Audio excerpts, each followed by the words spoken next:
अस्सलामुअलैकुम, welcome to ThinkCAD. AutoCAD basic to advance learning के चौथे लेक्चर में आज हम जानेंगे कोऑर्डिनेट्स के बारे में। कोऑर्डिनेट सिस्टम में होता यह है कि हम हमेशा x, y और z कोऑर्डिनेट की फॉर्म में वर्किंग कर रहे होते हैं। यहाँ मैंने सिर्फ x और y कोऑर्डिनेट लिखा है क्योंकि 2D में हम x और y कोऑर्डिनेट ही यूज़ करते हैं, z कोऑर्डिनेट 3D में यूज़ हो रहा होता है। यहाँ पे अगर सेंटर में देखें तो हमारे पास ओरिजिन है। ओरिजिन पे कोऑर्डिनेट्स की वैल्यू 0,0 होती है और 0,0 से क्या मुराद है, पहला 0 x वैल्यू को ज़ाहिर कर रहा है जबकि दूसरा 0 y वैल्यू को ज़ाहिर कर रहा है। ऑटोकैड में जब भी आप राइट साइड पे मूव करेंगे तो x की वैल्यू प्लस में बढ़ती जाएगी, जबकि लेफ्ट साइड पे मूव करने से x की वैल्यू माइनस में बढ़ती जाएगी। इसी तरह ऊपर की तरफ मूव करेंगे तो y की वैल्यू प्लस में बढ़ेगी, नीचे की तरफ मूव करेंगे तो y की वैल्यू माइनस में इंक्रीज होगी। ये कोऑर्डिनेट सिस्टम टोटल 4 हिस्सों पर मुश्तमिल होता है। इस खाने को आप फर्स्ट क्वाड्रेंट का नाम देते हैं, ये सेकंड, ये थर्ड और ये फोर्थ। तो ये जो इतना हिस्सा है ये आपको ऑटोकैड में इस जगह पे आमतौर पे नजर आ रहा होता है। तो आगे की सारी वर्किंग हम इसी आइकन को लेके करेंगे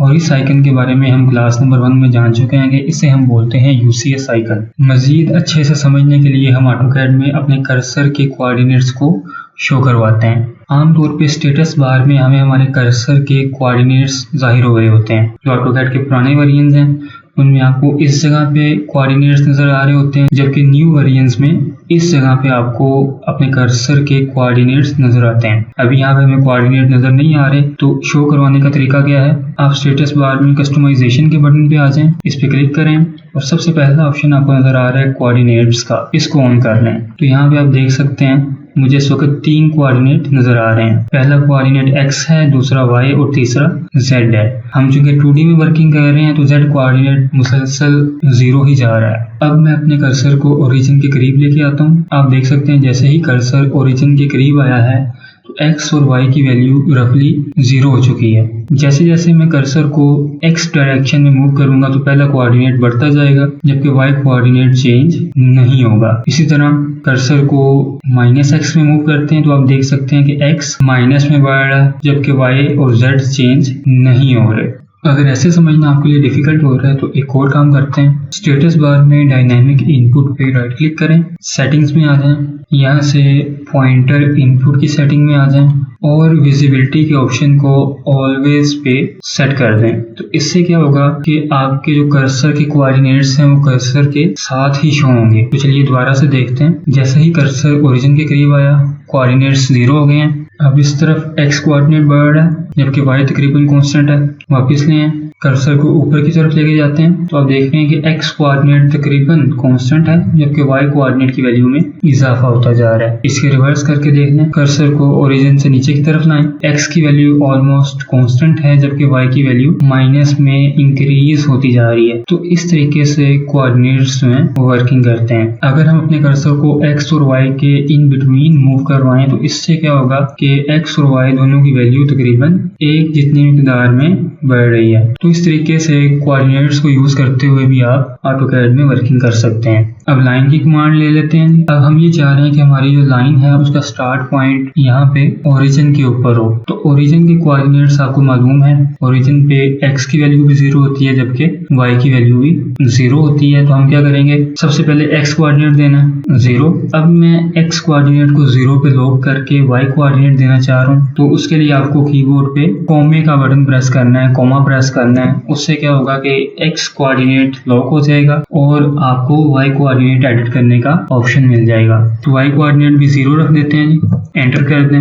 आप देख सकते हैं कि लाइन हमारी ओरिजिन से स्टार्ट हो चुकी है। अब लाइन का एंड पॉइंट देना है। लेट्स सपोज हम लाइन स्ट्रेट ड्रा करना चाह रहे हैं और 10 लेंथ की ड्रा करना चाह रहे हैं। तो आप देख सकते हैं कि ये डायरेक्शन x डायरेक्शन है और इसमें हमें x कोऑर्डिनेट की वैल्यू को इनपुट के तौर पे देना पड़ेगा। लेट्स सपोज x दे देते हैं 10, y हम रखते हैं 0। इससे क्या होगा कि हमारी लाइन स्ट्रेट x डायरेक्शन में मूव करेगी। अब अगर लाइन हम वर्टिकल ड्रा करना चाह रहे हैं, y की सिमत में ड्रा करना चाह रहे हैं, x कोऑर्डिनेट 0 हो जाएगा, 0 लिख दें, कॉमा y कोऑर्डिनेट की वैल्यू कुछ भी दे दें, 5 रख दें, एंटर कर देते हैं। तो स्ट्रेट y डायरेक्शन में 5 लेंथ की लाइन जो है ड्रा हो चुकी है। अब हम वापस आना चाह रहे हैं x डायरेक्शन में, लेफ्ट की तरफ हम मूव करना चाह रहे हैं। तो x कोऑर्डिनेट हमेशा लेफ्ट साइड पे नेगेटिव में जाता है। तो -10, y को 0 रखें, एंटर कर दें। इसी तरह जब आप y में नीचे की तरफ आएंगे तो y कोऑर्डिनेट भी 0 हो जाएगा,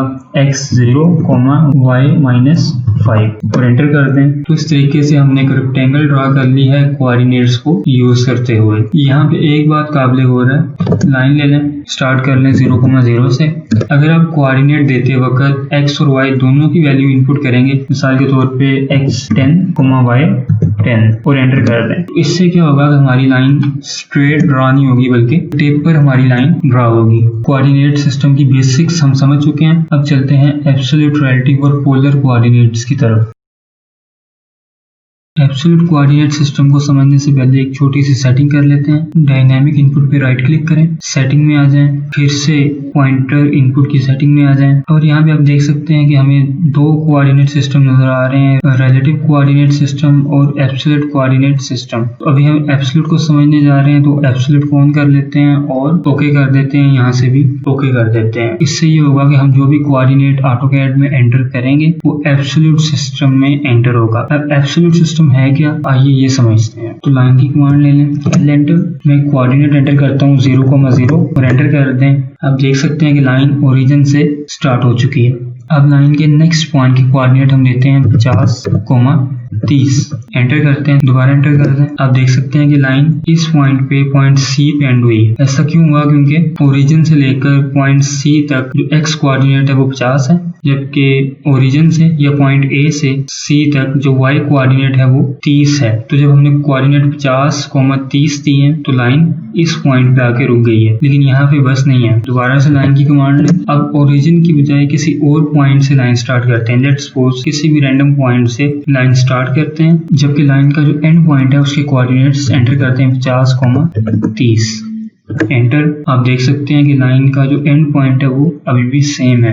दोबारा करते हैं, किसी और जगह से लाइन स्टार्ट करें 50,30, एंटर, या इस बॉक्स से बाहर निकलाते हैं। लाइन की कमांड लें, स्टार्ट पॉइंट दें 50,30। तो आप देख सकते हैं कि 4 लाइनें हमने ड्रा की हैं, चारों में स्टार्ट पॉइंट डिफरेंट है, लेकिन एंड पॉइंट के कोऑर्डिनेट चूंकि सेम है, एंड पॉइंट सेम जगह पे ही अप्लाई हो रहा है। तो इससे एक बात हमें समझ में आई कि एब्सोल्यूट कोऑर्डिनेट सिस्टम में कोऑर्डिनेट्स हमेशा ओरिजिन के रेफरेंस से काउंट किए जाते हैं। जब आपने लाइन यहाँ से स्टार्ट की और एंड पॉइंट के कोऑर्डिनेट आपने 50,30 दिए, उसने वो कोऑर्डिनेट्स ओरिजिन से काउंट करते हुए लाइन का एंड पॉइंट यहाँ पे ड्रा किया। इसी तरह इन 3 लाइंस में भी यही चक्कर हुआ कि लाइन के एंड पॉइंट के जो कोऑर्डिनेट्स हमने दिए वो ओरिजिन से काउंट किए गए, और ओरिजिन से चूंकि तीनों पॉइंट की पोजीशन सेम बन रही थी, इसलिए एंड पॉइंट तीनों लाइंस का सेम ही रहा। तो ये तो है एब्सोल्यूट कोऑर्डिनेट सिस्टम, जिसमें हमेशा कोऑर्डिनेट्स ओरिजिन से काउंट किए जाते हैं। अब आ जाते हैं रिलेटिव कोऑर्डिनेट सिस्टम पे। तो यहाँ से सेटिंग हम चेंज कर देते हैं, सेटिंग्स में आए और अपने कोऑर्डिनेट्स को रिलेटिव पे सेट कर लें। दोबारा से लाइन की कमांड लेते हैं, स्टार्ट पॉइंट हम रखते हैं 0,0 पे और एंड पॉइंट 50,30 पे। तो आप देख सकते हैं कि सेम रिजल्ट हमें मिला है जो कि एब्सोल्यूट में मिला था। इसी तरह आगे बढ़ते हैं, लाइन की कमांड लें, रैंडमली कहीं से भी स्टार्ट कर लें 50,30 और एंटर। लेकिन अब की बार आपको रिजल्ट डिफरेंट मिला है। तो यहाँ पे बेसिकली हो क्या रहा है कि जो कोऑर्डिनेट्स हम दे रहे हैं वो ओरिजिन से काउंट नहीं हो रहे, बल्कि लाइन के स्टार्ट पॉइंट से काउंट हो रहे हैं। तो हमने कोऑर्डिनेट एंटर किए हैं 50,30, तो लाइन का एंड पॉइंट लाइन के स्टार्ट पॉइंट से 50 के फासले पे आ गया है। चेक कर लें, यहाँ से डायमेंशन लें, स्टार्ट और एंड पॉइंट दें।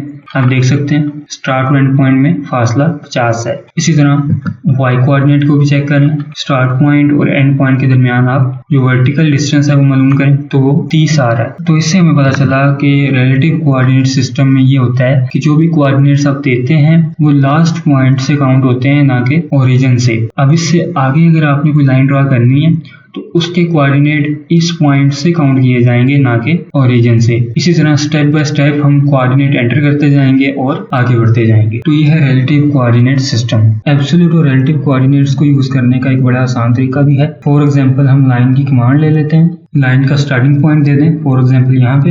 अब लाइन के एंडिंग पॉइंट के कोऑर्डिनेट्स हमने देने हैं, तो हम क्या करेंगे, कोऑर्डिनेट एंटर करने से पहले हम कीबोर्ड से हैश का बटन दबाएंगे और फिर कोऑर्डिनेट देते हैं 50,30 एंटर। अब देख सकते हैं कि लाइन के एंड पॉइंट के कोऑर्डिनेट्स ओरिजिन के रेफरेंस से लिए गए हैं, मतलब इन कोऑर्डिनेट्स को जो हमने एंटर किए हैं एब्सोल्यूट सिस्टम में काउंट किया गया। तो इससे ये बात वाज़ेह हुई कि जब भी आप कोऑर्डिनेट देने से पहले हैश का बटन दबाते हैं तो वो कोऑर्डिनेट्स एब्सोल्यूट सिस्टम में काउंट किए जाएंगे। इसके बरक्स लाइन की कमांड लेते हैं, स्टार्टिंग पॉइंट सेम रख दें। अब मैं कोऑर्डिनेट भी सेम दूंगा, लेकिन उससे पहले ऐड का बटन दबा दूंगा कीबोर्ड से 50,30 और एंटर कर दूंगा।